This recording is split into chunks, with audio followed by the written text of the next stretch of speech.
દર્શક મિત્રો, પ્રસિદ્ધ તબલાવાદક પદ્મશ્રી, પદ્મભૂષણ, પદ્મવિભૂષણ ઉસ્તાદ ઝાકિર હુસેનને આપણે હમણાં જ જોયા. હાલમાં જ તેમનું અવસાન થયું. સમગ્ર વિશ્વમાં તેમની કલાના કદરદાન રહ્યા છે.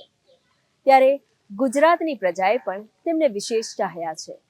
તો ઉસ્તાદજીનો પણ ગુજરાતના ફેન્સ અને ગુજરાતની વાનગીઓ સાથે વિશેષ લગાવ રહ્યો છે. આવો આજે આ ખાસ સ્ટોરીમાં જાણીએ ઉસ્તાદજીના ગુજરાત કનેક્શન વિશે.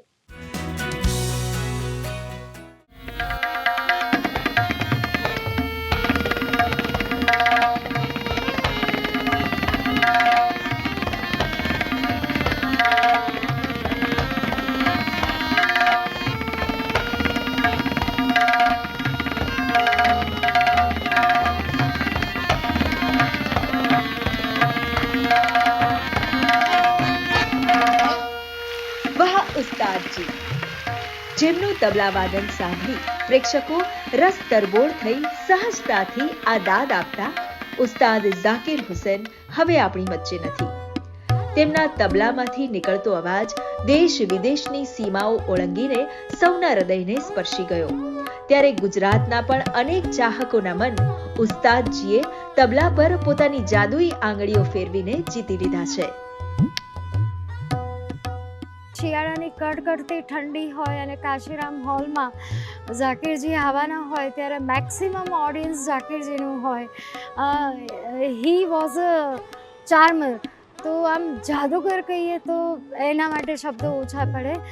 મેં 2.5-3 વર્ષના નાના બાળકોથી લઈને 80 વર્ષના મોટેરાઓ સુધી એમના ઓડિયન્સને મેં જોયું છે, જાણ્યું છે. અને એ લોકો મોડી રાત સુધી એક મટકું માર્યા વગર ઝાકિરજીના તબલા કેવી રીતે વગાડે છે, એની આંગળીઓ પાણીના રેલાની જેમ કેવી રીતે ફરે છે, એનું એ ઓબ્ઝર્વેશન્સ કરતા. અમદાવાદમાં આયોજિત સપ્તકના કાર્યક્રમમાં તે નિયમિત આવતા. તો અનેકવાર તેઓ સુરતના પણ મહેમાન બન્યા હતા. એમની સાથેના સંસ્મરણો ચાહકોના મનમાં આજે પણ તાજા છે.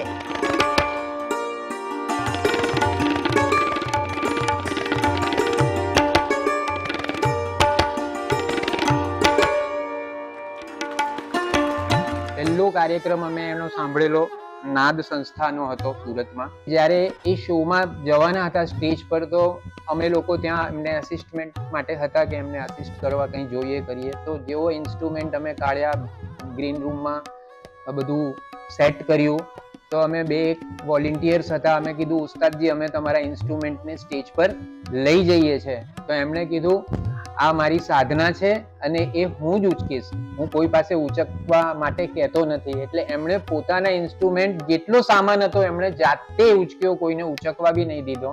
કે એ ઇન્સ્ટ્રુમેન્ટમાં એમને ભગવાન દેખાતા હતા. ઝાકિરજી જ્યારે પણ અમદાવાદમાં પરફોર્મ કરતા ત્યારે એ અમદાવાદના એક જાણીતા શોરૂમમાંથી કુર્તાની પસંદગી કરતા. સાંજે 4 વાગ્યા પછી નીકળે, 5 વાગે મનગમતો કુર્તો લે કલરનો અને પહેરીને આવે. અને પછી હું કોરિડોરમાં મળી જાઉં તો મને એમ કે, દેખો ये मैंने आज शाम को ही खरीदा है और आज अभी मैंने पहन भी लिया, कैसा लग रहा हूँ. तो मतलब એટલી બાળ સહજ વૃત્તિના હતા.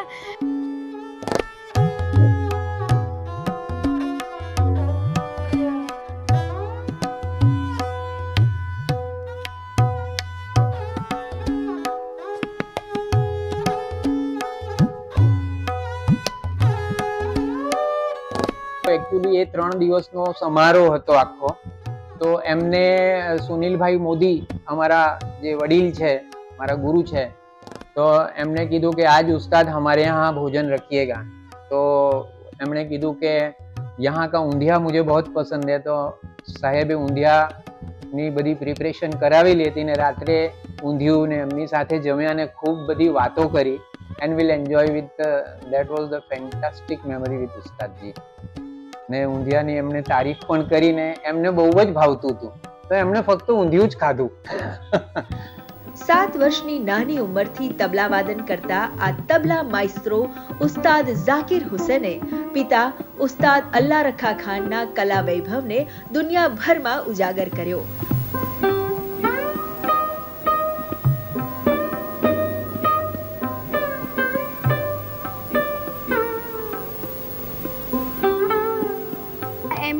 તબલાવાદન એ પંજાબ અંગથી કરતા હતા અને એમાં જે આમ કરીને જે એમની સ્ટાઇલ હતી એને અમારી શાસ્ત્રીય સંગીતની ભાષામાં લગ્ગીઓ કહેવાય.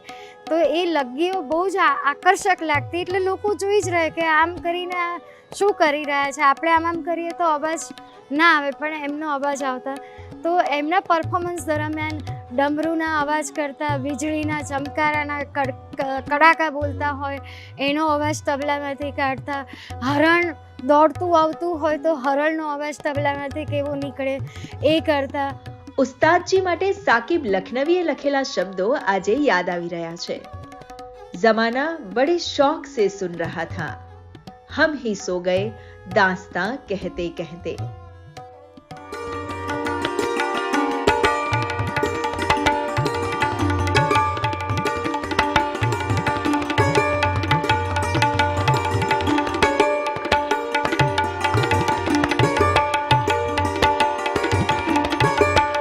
ગુડ ન્યૂઝ ગુજરાત માટે સુરતથી લોપા દરબાર અને ગુડ ન્યૂઝ ટીમનો રિપોર્ટ.